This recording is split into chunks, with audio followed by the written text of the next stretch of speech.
नमस्कार दोस्तों महाराष्ट्र में चुनाव की तारीखों का ऐलान हो गया है। महाराष्ट्र में सिर्फ एक चरण में 20 नवंबर को वोटिंग होगी और 23 नवंबर को नतीजे आएंगे। यानी महाराष्ट्र की 288 सीटों में से 146 का नंबर जिसके पास होगा वो ही अपनी सरकार बनाएगा। अब देश की राजनीति में या यूं कह लीजिए महाराष्ट्र की राजनीति में ऐसा पहली बार होने जा रहा है जब 6 बड़ी पार्टियां आमने सामने होंगी। 3 पार्टियां एक अलायंस में और 3 पार्टियां एक अलायंस में। दरअसल दोस्तों जब महाराष्ट्र में 2019 का चुनाव हुआ था तो सिर्फ 4 पार्टियां थी, बीजेपी, कांग्रेस, एनसीपी और शिवसेना। लेकिन 2024 का चुनाव आते आते इन 5 सालों में महाराष्ट्र में इतनी उठापटक हुई कि 6 पार्टियां हैं। एनसीपी 2 धड़ों में बट गई, एनसीपी अजीत पवार गुट और एनसीपी शरद गुट। शिवसेना 2 गुटों में बट गई, शिवसेना यूबीटी यानी शिवसेना उद्धव बाला साहब ठाकरे और शिवसेना एकनाथ शिंदे। यानी पहली बार 6 बड़ी पार्टियों के बीच में मुकाबला है। छोटी छोटी पार्टियां बहुत सारी हैं। 2 अलायंस हैं, महाविकास अघाड़ी और महायुति। महाविकास अघाड़ी में कांग्रेस है, शरद पवार हैं और उद्धव ठाकरे हैं, जबकि महायुति अलायंस में अजीत पवार हैं, बीजेपी है और एकनाथ शिंदे हैं। एकनाथ शिंदे मौजूदा मुख्यमंत्री भी हैं। लेकिन दोस्तों महाराष्ट्र का चुनाव होने से पहले 20 नवंबर को वोटिंग है, उससे पहले यह समझना बेहद जरूरी है कि महाराष्ट्र की हवा क्या कहती है। मराठवाड़ा में किसका माहौल है, विदर्भ में किसका माहौल है, मुंबई रीजन किसके पक्ष में है, पश्चिमी महाराष्ट्र में क्या चल रहा है, कोंकण में क्या हो रहा है, खानदेश में क्या चल रहा है। इसी को समझने के लिए दोस्तों आज हम आपके सामने हैं और ये समझने की भी कोशिश करेंगे कि आखिर महाराष्ट्र के मुद्दे क्या हैं। दोस्तों जब आप महाराष्ट्र के मुद्दों की बात करते हैं तो किसानों की समस्याएं, किसानों की आत्महत्या, धारावी का प्रोजेक्ट, इसके अलावा तमाम ऐसे मसले हैं जिनका हल अभी तक नहीं हुआ। महाराष्ट्र में ट्रैफिक एक बड़ी समस्या है, महाराष्ट्र में बारिश का पानी एक बड़ी समस्या है।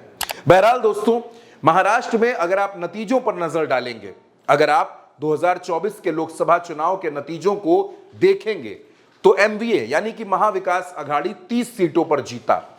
महाराष्ट्र में टोटल 48 लोकसभा सीटें हैं, इनमें से सिर्फ 9 सीटें बीजेपी जीत पाई, जबकि बीजेपी 28 सीटों पर चुनाव लड़ी थी। एकनाथ शिंदे 15 सीटों पर चुनाव लड़े, उनके हिस्से में 7 सीटें आई, वो 7 सीटों पर चुनाव जीत सके। और अजीत पवार जिनको चुनाव लड़ने के लिए 4 लोकसभा सीटें मिली, उसमें से 3 सीटें अजीत पवार हार गए, सिर्फ 1 सीट अजीत पवार की पार्टी जीत पाई। यानी टोटल नंबर जब आप इसको जोड़ते हैं तो यह 17 होता है और 1 सीट निर्दलीय के हाथ में चली गई। बीजेपी में भी तमाम बड़े बड़े चेहरे चुनाव हार गए, पंकजा मुंडे चुनाव हार गई। यानी इंडिया गठबंधन महाराष्ट्र में लोकसभा चुनाव में बेहद मजबूत था। अब जब आप उसके आकलन के हिसाब से विधानसभा चुनाव को देखते हैं तो तकरीबन 150 से 155 विधानसभा सीटों पर आज की तारीख में इंडिया गठबंधन मजबूत है। दोस्तों देश की राजनीति में लोकसभा सीट के अंतर्गत 5 विधानसभा सीटें आती हैं। जब आप इस 5 का 30 से गुणा करेंगे तो यह आंकड़ा 150 हो जाता है। वो जो एक निर्दलीय सांसद चुनाव जीता वो भी कांग्रेस के साथ है, कांग्रेस के संपर्क में है। इस तरह से तकरीबन 155-160 सीटों पर इंडिया गठबंधन बेहद मजबूत नजर आता है। शरद पवार लगातार बीजेपी में, एकनाथ शिंदे की पार्टी में, अजीत पवार की पार्टी में सेंधमारी कर रहे हैं। लगातार इन तीनों दलों के नेता अलग होकर शरद पवार की पार्टी में आ रहे हैं, अलग अलग दलों को छोड़कर या तो वो शरद पवार के साथ आ रहे हैं या फिर वो उद्धव ठाकरे के साथ जा रहे हैं, कांग्रेस के साथ जा रहे हैं। और इंडिया गठबंधन पूरी तरह से आश्वस्त है, पूरी तरह से खुद को मजबूत मान रहा है कि वो महाराष्ट्र की लड़ाई में भारतीय जनता पार्टी को राज्य में हरा देगा। शरद पवार भी इसके संकेत दे रहे हैं।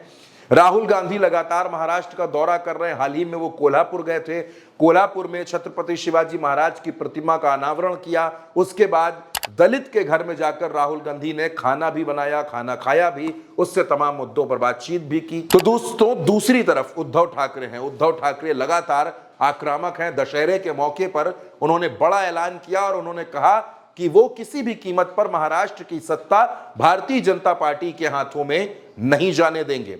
अब दोस्तों, महाराष्ट्र में तमाम राजनीतिक विश्लेषकों से बात करने पर, तमाम पत्रकारों से बात करने पर यह पता चलता है कि महाराष्ट्र की लड़ाई कांटे की लड़ाई है। ये हरियाणा नहीं है, ये जम्मू कश्मीर नहीं है, ये महाराष्ट्र है। ये देश की आर्थिक राजधानी है और अगर देश की आर्थिक राजधानी पर से भारतीय जनता पार्टी का, नरेंद्र मोदी का कंट्रोल खत्म हो गया, अगर महाराष्ट्र हाथों से निकल गया, तो दिल्ली दरबार में बैठे हुए नरेंद्र मोदी बेहद कमजोर हो सकते हैं। देखिए, महाराष्ट्र की बात करूं तो महाराष्ट्र में महाविकास आघाड़ी ने, मतलब जो शरद पवार, उद्धव ठाकरे और कांग्रेस, जो इंडिया गठबंधन हम कह सकते हैं, उनमें बहुत सारी चीजें क्लियर हो गई है। मेरी जो कल बात हुई है लोगों से, उसमें करीब करीब 288 में से 220 सीटों तक का फैसला हो चुका है। उसमें कांग्रेस के पास करीब करीब 84-86 सीट है।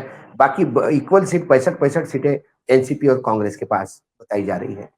तो और 70 से 72 सीटें जो है, अभी उसका निर्णय 2-3 दिनों में होगा।